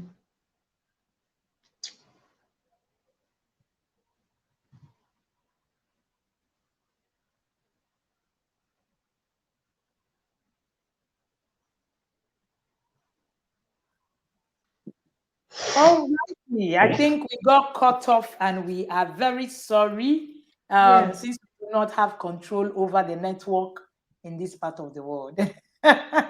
So sorry about that. And Yes. we're almost rounding off anyway, but maybe we just take Yes. one more question. Somebody is Yes. asking, how do I feed my daughter's passion or purpose? She has a lot of them, like drawing, singing, writing, speaking. What do you advise I fan first? Okay, like I said, when children are growing, you cannot just come and say, this one is already a doctor when children are growing. So, your job as a parent is to continually expose them to environments where they're able to express themselves. If you get to a point, you see them, they begin to niche down or they begin to narrow down. Now, can you hear me, Wendy? Loud and clear, ma. Okay, so it gets to a point they begin to niche down. So you cannot come and say, like, for example, I told you, I sing, and so I'll hear my daughter start singing and screaming, sing and scream. And I now notice that she'll come and say, Mom, can I listen to this music? I started doing that. The next thing again, she said she would love to speak. We present a show on radio. I remember that we used to take them on radio when she was still, we used to take them on radio sometimes. I mean, she will hear us talk on radio. Before you know, she wants to start speaking like me. And before you know, that's another passion. We started feeding it. The next thing you see, the girl now said, that she can actually teach herself American accent. Before I knew it, with my phone, this girl downloaded how to pronounce words American accent. So now she can speak American accent. She can speak British. Meanwhile, she has not crossed to London. No, I'm just telling you the truth. She learned it. Now, am I saying she's going to study mass communication? No, these are just the interests, and these children have energy. I cannot come and start be beating her down. Oh, you cannot do this. Next, I was baking. The next thing she come, she started telling me how we can use vegetables to make akara. I allowed her. Is she frying akara today? Is she frying akara to sell? The thing is no. So as these children are growing, I mean, when your children are cooking very beautiful salad, fried rice, you are just crossing your leg enjoying. Are they going to open a McDonald's tomorrow? But that's the truth. Who knows? Who knows? Tomorrow they may open something bigger than McDonald's. But for now, you're not doing it because you must go and open a restaurant. These are skills. These are interests. These are interests that the children have. And you as a parent, try as much as you can. Allow the child. Feed it. Don't try to clamp the wings of the child. So long as what the child is doing is good. Allow. If he's drawing, let me tell you something. Our daughter is in the boarding house. When I went to pick her when they had their break, the next thing she just opened one. I have never seen drawing skill. By the time she came back, I saw sketching. She can sketch. I'm like, Gracie. She said, Mom, I'm learning how to sketch. I am not going to say, what about the singing? What about the akara? What about all these things are like. I cannot say, what about the akara? What about the. Let me tell you, there was a mistake. There was a mistake I made some years ago that our child has not forgotten. Let me tell you what that mistake is. And sometimes I just wish I didn't make that mistake. In their school, when she was, to tell you children, don't forget, when she was in primary four, they told them it was a DIY exhibition. So they told them to build anything from scratch of their chores. She came back and told me she wanted to build a car. And the brother said, do you know, I didn't know when that thing dropped from my mouth. Leave it now. You cannot build a car. Let your brother build a car. That word that I said, you cannot build a car. Then I now, because why did I say cannot build a car? I didn't want to go into the hassles of, hey, come on, mommy, come and help me do this. Because I know that the boy can, bulldoze his way. I didn't want to be involved in the process of helping her build a car. I convinced this girl to build makeup box. My dear, on the day of the exhibition, her makeup box was the worst. The makeup. By the time they were picking the best craft from 1 to 10, her own didn't even make 20. By the time I went to pick them from school, she came and told me, if you had allowed me to, mommy, small child there, if you had allowed me to build the car, I would have made it. Because you said I cannot build a car. Do you know that she's 13? She still reminded me, Mom, remember that time that you said I cannot build a car? I said, Mom, forgive me. Those were the days of ignorance now. Forgive me. You did it from your Yes, head. so. Yeah. What I'm saying is, don't say which one you put. Be following her. A time will come, you see the thing will begin to narrow down. But for now, they are full of energy. They are exploring. That's the sacrifice. I think people need to know this thing before they go and start having sex to have children. People need to know that. See, In fact, Pastor, you are here, and it's good that we begin to even chat the churches to begin to yes, do proper parenting classes for yes, people who are about to get married. get I married. think Yes, that's where we need to actually come from, so that people yes, will understand what they are getting into. Because there's a lot of errors, a lot of, oh, I didn't know, oh, I wish I had known, and all of that. I heard someone talking about screen time before I went off. I just want to put this out. yeah, The sensories in your child's brain, including dopamine, is being rewired when you put your child constantly on the screen. And what that does is that dopamine actually feeds your child, is the excitement, right? yes, So it's actually what, the same thing that is being fed when someone is on drugs. So there's yes, something that we call the screen cocaine. You see all these, yes, I have money, I can buy my children TV in the room, in the toilet, on the garage, in the sitting room. It's not about having money. It's about knowledge first. I think the first place you need to start your parenting journey is, what exactly do I even know? And the moment you know it, then you can begin to now come from that end to now say, okay, I know how to do these things better. Again, the skills that your children will need to survive in the 21st century, none of them is on the screen. None of them is on the screen. You need to understand that. Does it mean that the screen is bad? No. We're saying that you need to put a structure that helps you to actually give screen that is regulated. That's why we have the family media guide in the academy. yes. You build a guide that puts structure to regulate whatever it is that is happening in your home. A child left on their own will turn out anyhow. There is no two ways about it. If you want, pray from now till tomorrow. I keep saying it. Our people want, if this was a prayer session, somebody in the inner circle said to me, Coach, if this was one of those prayer sessions that they have online, right? You would have seen thousands of people sharing, engaging, inviting their friends, come and pray, because we think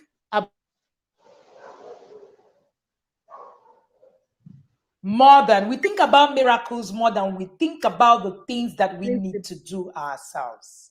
We need to begin to actually get to the point where we begin to question knowledge. The Bible says that my people perish for lack of knowledge and not just prayers. You need to begin to come to that space. There are lots and lots of questions right on the screen for Pastor Favor, but I tell you, there is no one conference that can solve all your problems. You are going to hear more things tomorrow. The coaches will come and they will give you was. Again, I'm waiting for David for Lauren tomorrow. They are going to give you left, right, center, hit you from everywhere. You will become more confused. Let me tell you why. Because you do not have a system that helps you process whatever it is that you're doing. So it's not about attending free conferences. There's really so much that a free conference can do. You need to sit down and work out implementation plans. Have someone who can hold you. When Pastor was saying she spoke about coaches, mentors, it's the same way on your own journey. You need it. You need it. And I in all humility, there are people God has sent to this generation, to transform the parenting system that we have. And you are looking at those people, and you are, we're still at the corner where, I don't know what I need to do and all of that. There's a lot to be done, but you can start today. Do not procrastinate and say, when can I start? By building a family value system, for instance. Go home and say, okay, my family does not have a direction. I need to build a family value system in my family. Start from there. How do I build one? Get a guide. We have guides in the academy that can help you build one. Build it and start telling your children, this is who we are. There is a way to raise kings. there is a way to raise slaves. The choice is yours on who exactly that you want to raise. And hey, remember to follow Pastor Favor Osiri on her handles. She is on her handle as Favor Osiri Wisdom. You will find that she's also my friend on Facebook as well. Please follow her. She's very active on Facebook.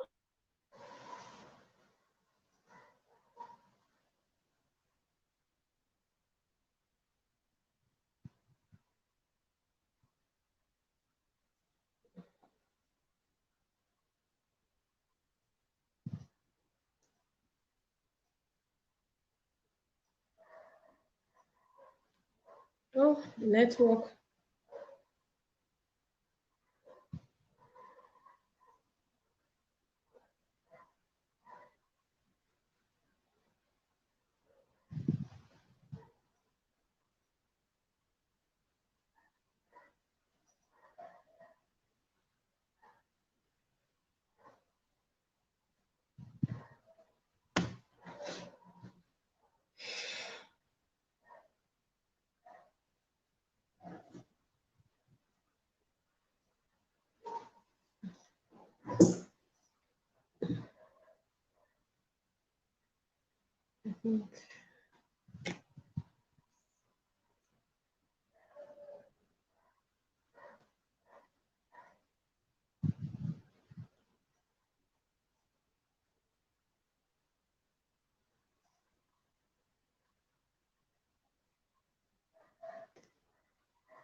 Okay, I think that we're back up. I think the network wants to do back and forth today. But thank you so much, Pastor Favor. So please tell us how you can be reached, because there's so much that we can stay here forever talking parenting, and I tell you, it still wouldn't solve all the problems. We still need to do much more.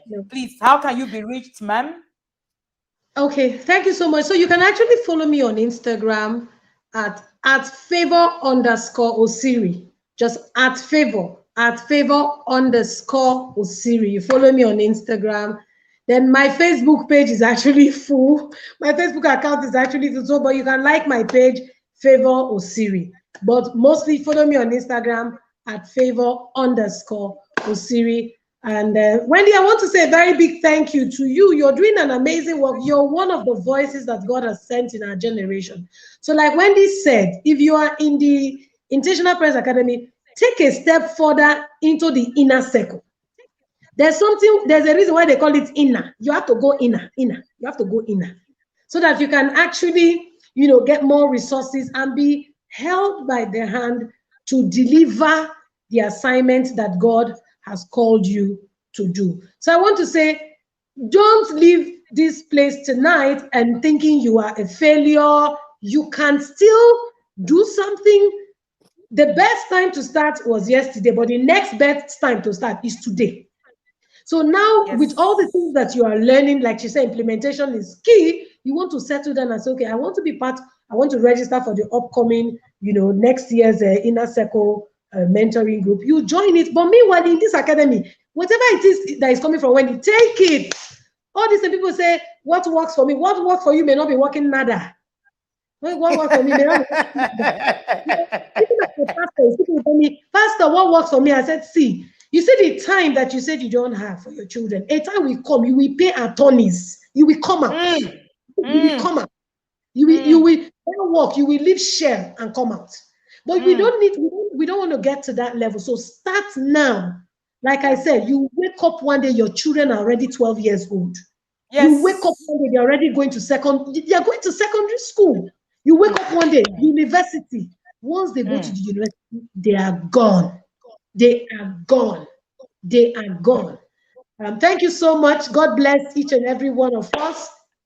If there's any question you still want me to answer, you can tag me on social media. Maybe I will try and answer it so that we can all go and rest. Wendy, you need to rest. I know you've been here. Honestly. God bless you. Really good. And good night, everybody. Good night, man. God bless you, my love to Pastor and the kids. Thank you so much. TIP Annual Conference 2021. if you are still thinking that we came to joke, of course you can see it already. We're not joking. Are you still at the place where you're still thinking, I don't have time to parent your children? Hey, there is so much time and there's so much that you can give. Trust me, this isn't just about you. This is actually about preserving a generation.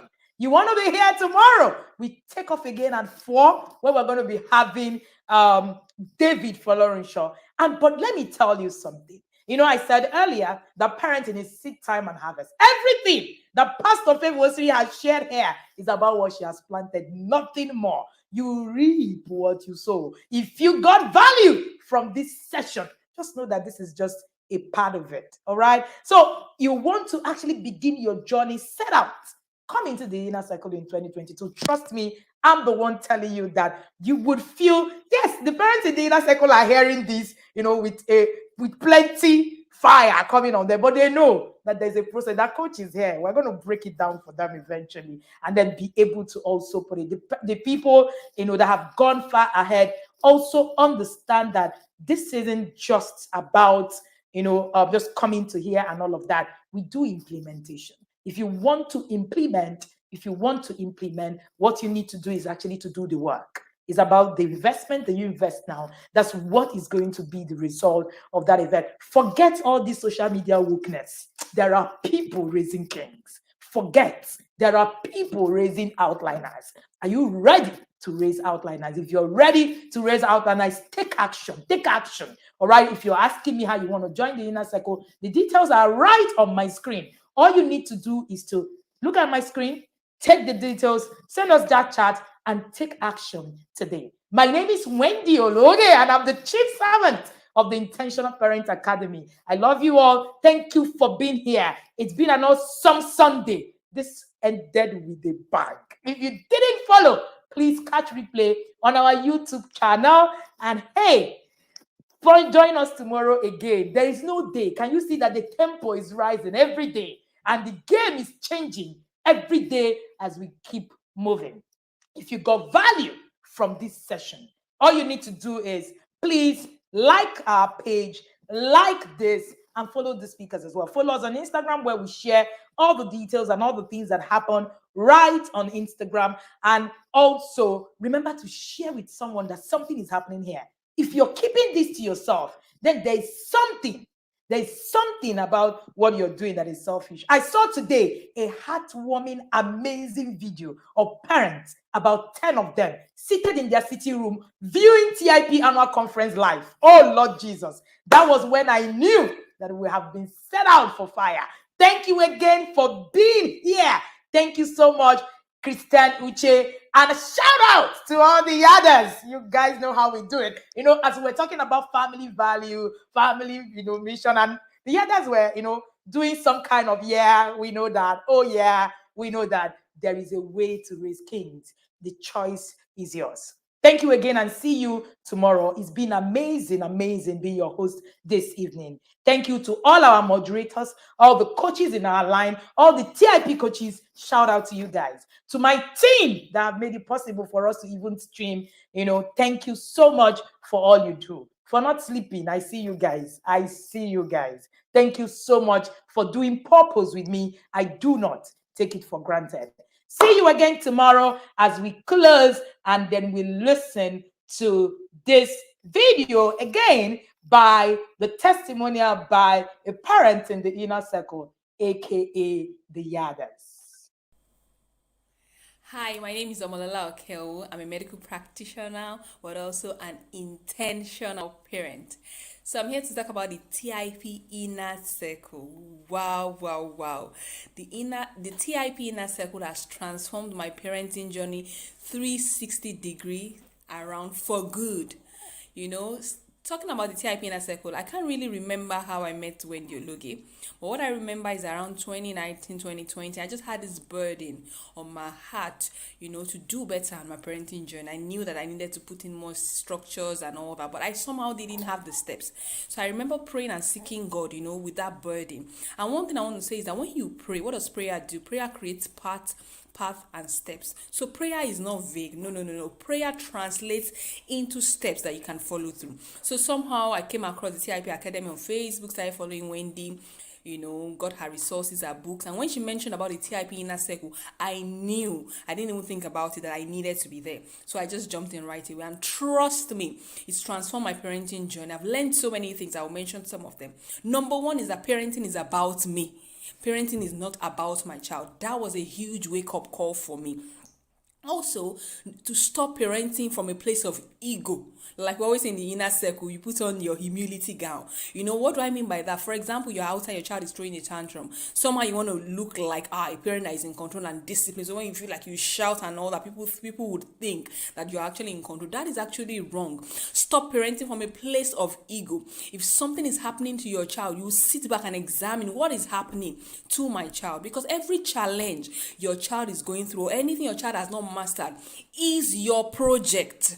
And what does that mean? If it is your project, you sit back and how do you help your child navigate this process or overcome this? So you need to sit back, invest in yourself, invest in resources and tools, and help your child navigate. So all these were wake-up call for me. I also learned that discipline is not about yelling or flogging or whatever. Discipline is structure.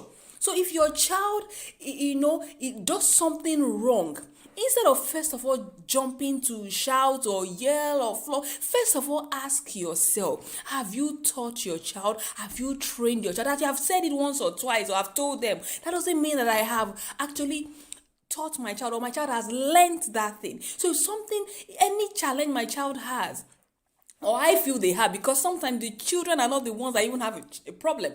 Is you as a parent that is actually having the problem, because sometimes the child is just being a child, or because the child has just not learned or mastered the process, or there is even no process or system in place. So I've learned that in TIP Academy, any challenge my child has is my project. So I sit back and look for ways. If I don't know, like my father in the Lord, Reverend Lushola Areogun, would say, if you don't know what to do, you must know where to go. Okay, so if you don't know what to do, TIP's Inner Circle is one of the places you can come and learn what to do. You understand? It's a place to be. So once I have any challenge, I will sit back and think through, invest in myself, invest in my process, and also parenting is my responsibility. My child mastering things is my responsibility. So I've learned to take responsibility for my parenting journey. I've also learned to individualize my child and not compare my child to another child. Because I realize as parents sometimes, this person's child is doing this. Why is my child not that way? No. Own your process, own your journey, take responsibility and invest in myself. Also to reflect on my childhood on so many levels. Because somehow I realized that, and I learned from the inner circle, that you sometimes parent your children the way you were parented, sometimes even unconsciously. For example, I'll give you an example. When Wendy talked about creating a social roadmap for your child, that was a huge wake-up call for me, because I ended up realizing that, wow, I was repeating the social structure that I had growing up. We didn't mix, holiday, you just stay at home, you don't go out, you don't do anything. And part of the reason, or maybe that your parents don't want you to mix with bad people, or the environment is bad, or da. But I now realized that somehow I was repeating that even as an adult, I can stay at home and not go out and not even feel anyhow. And I was beginning to repeat the same thing for my children. And that was a huge wake-up call, because the truth is that caging your children is not training. Giving them excessive exposure is not training either. So you need to take responsibility and create the structure of social. And I have learned the power of social skills. Trust me, social skills is even beyond just interacting with people or going to party. No, that's not social skill. Social skill is the foundation for so many things. Do you even know that social skill is a foundation for even developing speech, language, and communication?